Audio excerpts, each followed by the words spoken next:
From Luke at lukeconsidine.wordpress.org.uk to maggie.morrison at morrisonlitagency.co.uk.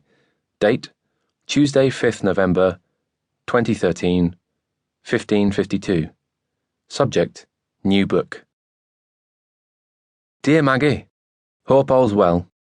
As requested, I'm attaching the opening pages of the story I've been working on down here in Brighton. Of course, I haven't got the money shot yet, but it's still very much a work in progress at this stage.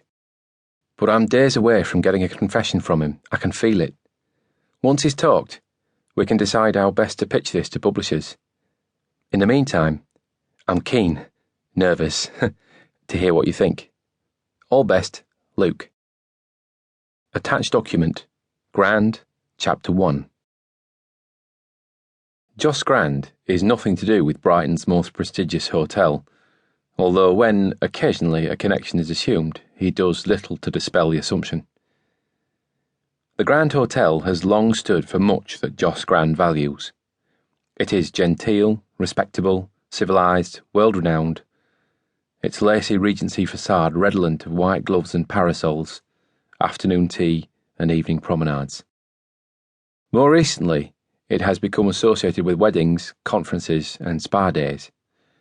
There are liveried porters on the door and a Steinway piano nestles amid the potted plants of the atrium. Behind the hotel, the city crawls uphill from the sea. These back streets are the ones that Grand and his partner in crime, Jacky Nye, ruled with free fists and promises of terror for the best part of a decade. In the early 60s, their firm was founded on illicit drinking and gambling dens, protectioneering and violence. The old man is in his 9th decade now. Straight since the 70s, he is wealthy beyond the conception of many. The king is in his counting house, counting out his money. Having built his domain on the sham reverence of other men's fear, he has devoted the rest of his life to buying the town's respect. But of course, Brighton never was respectable behind the frontages of its hotels, and neither was Joss Grand. Redemption Row was, like the streets that surrounded it, a mean terrace of flint-walled cottages that huddled back to back with their neighbours as though for warmth. Overcrowding was endemic, with 2 or 3 families occupying each house. Rods like flagpoles jutted from the fronts of its houses, but no flags were ever flown here. In the absence of backyards, there was nowhere else to hang the washing. Residents had little choice but to air their dirty linen, it could never quite be clean, in public.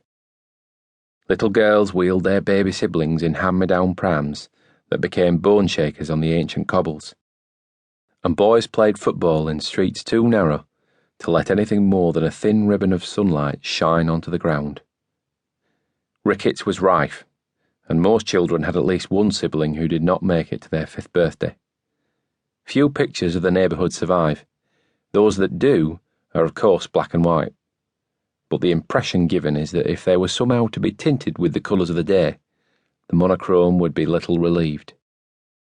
It was into this slum city that Jocelyn Joss Grand and Jacky Nye were born a week apart in the summer of 1932, in neighbouring rooms on the top floor of a 2-up, 2-down in the centre of the terrace.